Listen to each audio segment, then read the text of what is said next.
All right, welcome to The Explainer.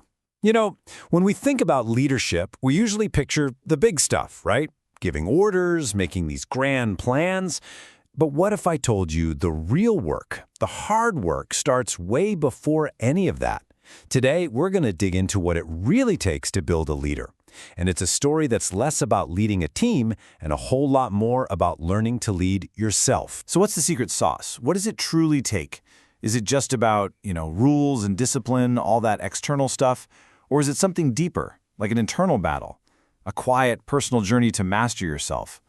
Well, the really fascinating thing we're going to see is that it's not an either-or situation. It's a constant dance between the two. So we're going to call this the dual journey. Think of it like two tracks running side by side. On one track, you've got the external journey. That's where a group of young cadets are learning the ropes of leadership. But on the other track, running right parallel to it, is the internal journey, and that's their instructor's own personal struggle to lead himself. And here's the kicker. As we're about to see, you absolutely cannot have one without the other. Okay, so let's jump onto that first track, building the foundation for the cadets. This is ground zero. It all starts here, with the really clear, tangible rules and lessons they get right at the beginning of the school year. So the setting for all this is a junior ROTC program. And their mission, it's super direct, no messing around, to motivate young people to become better citizens. And listen, that's not just some nice-sounding slogan they hang on the wall. It's their North Star. It's the why behind everything they do.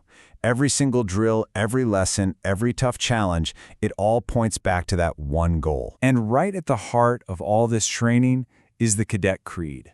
Now, this isn't just a poster on the wall, okay? It's a code. It's a promise they recite over and over, something they're really expected to live by. And if you look at how it's structured, it's pretty brilliant.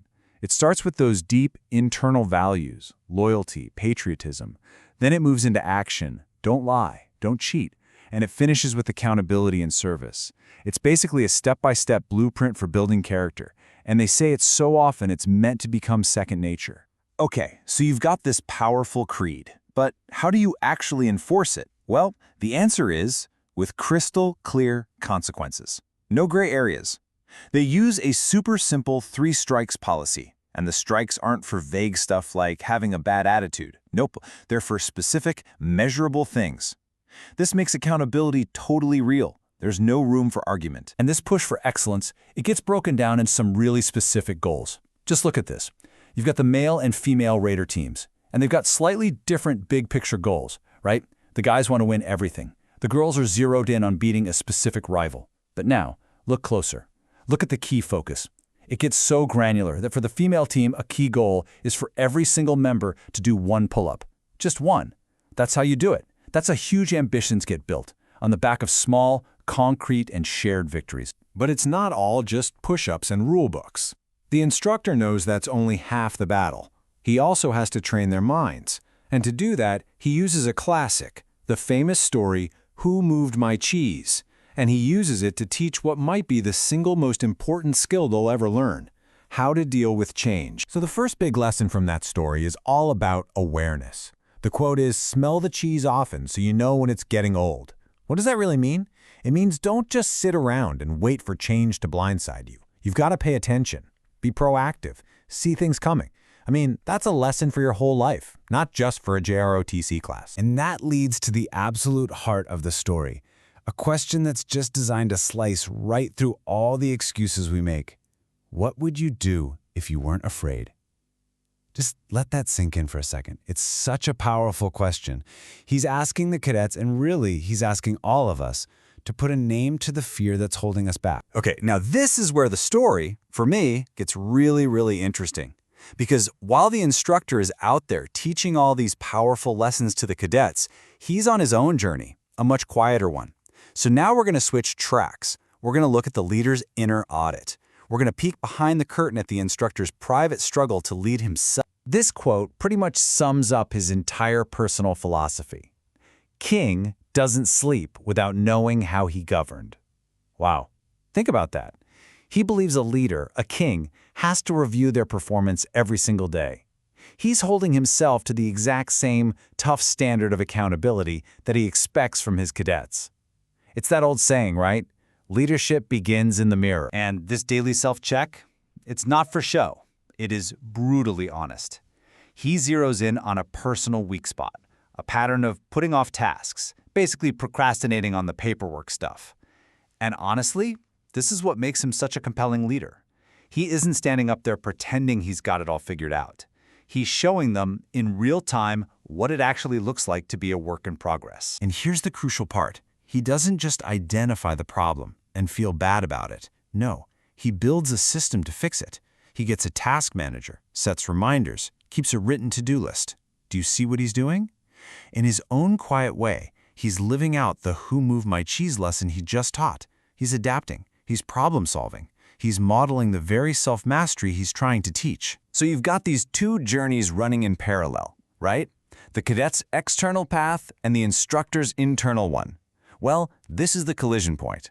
This is where all the theory, all the creeds, all that quiet self-reflection smashes right into the messy, unpredictable reality of real life. This is where the real tests happen. And man, it happens fast. That very first week of school is like a total pressure cooker. You see the timeline here. He's laying the groundwork, he's observing, he's sharing his master gardener philosophy, he teaches the cheese lesson, and then, bam, reality bites. The same day, the Raiders team's leadership is already being tested by rumors flying around. And in the middle of all this, you see his philosophy in action. He spots potential in a student named Masarigo. And what does he do? He doesn't just pull her aside and say, "Hey, you're a good leader." No, he gives her a small, real-world task. Lead the class to the range. That's it. That's how you do it. You don't just talk about leadership. You create these little moments where people can actually practice it and step up. So one of the big ideals they're taught in the classroom is the importance of open communication. It's the foundation of trust, right? It's supposed to be the cure for misunderstandings. That's the ideal world. But here's the real world. This quote shows just how fast things can go off the rails. A simple misunderstanding between two people gets completely twisted because they're all texting each other in class. A rumor starts, and just like that, the instructor isn't just a coach anymore, he's managing a full-blown rumor mill. Yeah, good luck finding that chapter in a textbook. But these moments where things come together, they're not always bad news.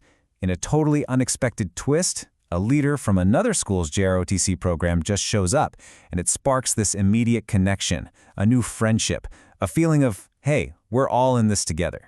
It's a really cool reminder that when you, as a leader, are genuinely open, the world has a funny way of opening up right back. So after following these two paths, where do we land?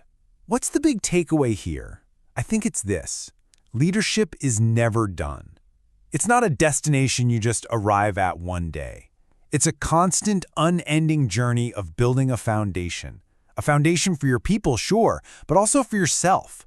And it's a foundation you have to keep working on for your entire life. And the instructor has this incredible analogy for this whole lifelong process, something he calls rockets of desire. I love this.